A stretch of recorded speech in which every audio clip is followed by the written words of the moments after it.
mengerti bahasa Tuhan. Terkadang Tuhan hanya berbicara bagi orang-orang yang dekat dengan Tuhan, tidak semua. Puji Tuhan, Shalom. Saat ini saya membahas tentang masalah perbuatan baik. Ada satu pepatah mengatakan bahwa melakukan kebaikan belum tentu benar, tetapi melakukan kebenaran sudah pasti di dalamnya ada kebaikan. Nah, saya akan bahas di sini adalah tentang kebaikan. Kenapa kebaikan ini kayak sepertinya di nomor 2 kan, daripada kita hidup di dalam kebenaran.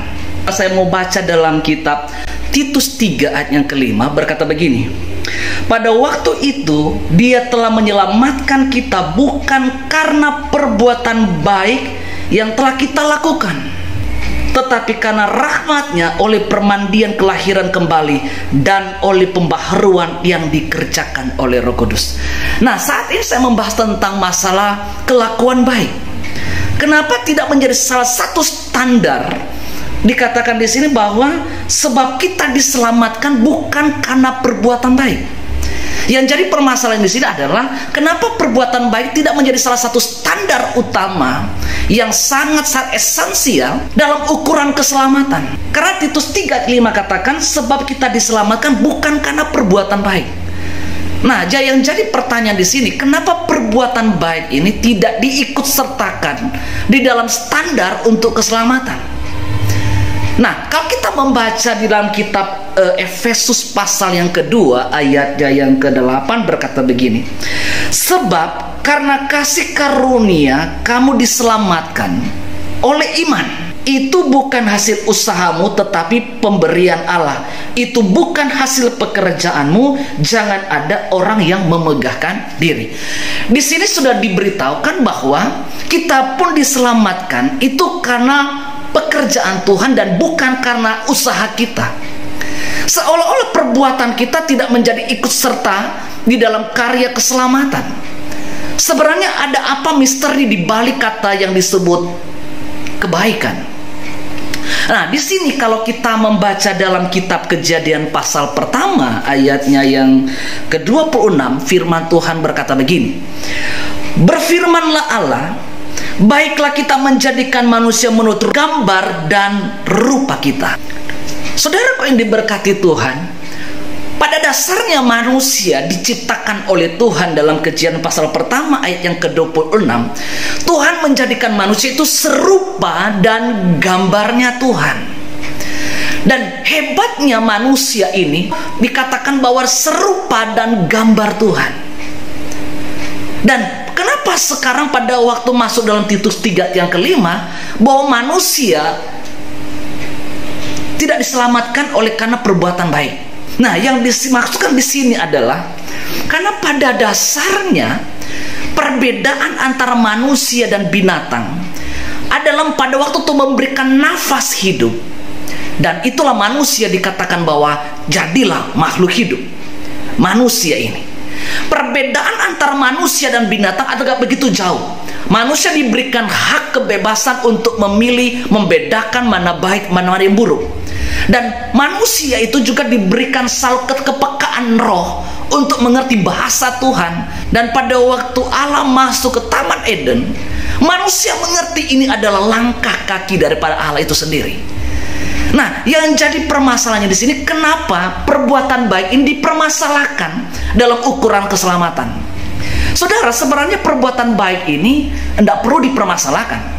Karena pada dasarnya manusia memang diciptakan oleh Allah serupa dan gambar Tuhan. Dan tidak perlu lagi untuk ajarkan kepada manusia tentang mana baik, mana buruk. Karena manusia itu serupa dan gambar Tuhan. Jadi pada dasarnya pada waktu manusia diciptakan, manusia itu hidup dalam kebaikan. Pada dasarnya bahwa hidup manusia itu sudah ada pada bajunya manusia, itu adalah hidup perbuatan baik. Tetapi akibat daripada dosa, maka manusia mulai melanggar akan aturan main daripada Tuhan. Maka pada waktu dosa masuk pada manusia, maka itu yang disebut dalam bahasa asli dikatakan hamartia masuk. Hamartia artinya penyimpangan. Pada waktu manusia mulai menyimpang daripada gambarnya Tuhan, disinilah kerusakan manusia. Roma pasal 3 ayat yang ke-23 berkata, Karena semua orang telah berbuat dosa dan telah kehilangan kemuliaan Allah. Mengapa perbuatan baik manusia itu sepertinya hilang? Oleh karena manusia mulai menyimpang daripada jalan Tuhan, sehingga kebaikan manusia sudah dirusakkan oleh karena dosa.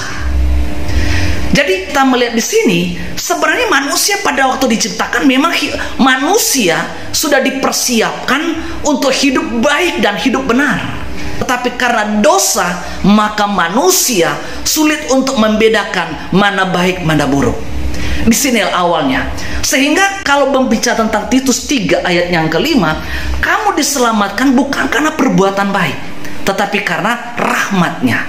Jadi perbuatan baik sudah tidak perlu dibahas lagi, karena pada dasarnya manusia yang diciptakan hidup benar dan hidup baik. Sebenarnya baju daripada manusia itu adalah hidup dalam penuh kebaikan. Tetapi karena dosa inilah yang akan menghambat rencana Tuhan, yang seringkali manusia jauh daripada jalannya Tuhan, sehingga manusia harus dikembalikan pada gambar Allah yang sesungguhnya. Makanya pada waktu manusia mau dikembalikan pada gambar Allah, ada di dalamnya adalah manusia kembali pada hidup, bagaimana berkenan kepada Tuhan, bagaimana menjadi rupa dan gambar Tuhan. Di dalamnya adalah kebaikan manusia. Makanya manusia sebenarnya tidak belajarkan lagi tentang masalah soal kebaikan. Karena manusia hilang kemuliaan Allah, maka manusia diturunkan lagi hukum-hukum untuk mengajarkan tentang bagaimana mengasihi Tuhan dan bagaimana mengasihi sesama manusia. Hukum vertikal dan hukum horizontal. Dan itulah yang akan dikembalikan pada manusia, supaya manusia menjadi rupa dan gambar daripada Tuhan.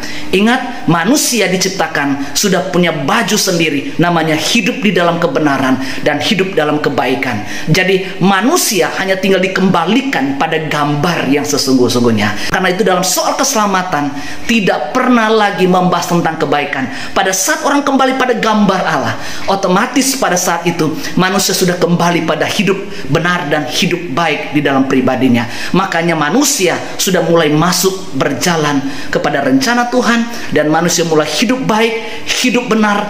Dan itulah tujuan Tuhan, mengembalikan gambar yang sudah hilang, mengembalikan manusia yang sudah menyimpang hamartia tadi untuk kembali kepada jalan yang semula. Tuhan Yesus memberkati kita semua.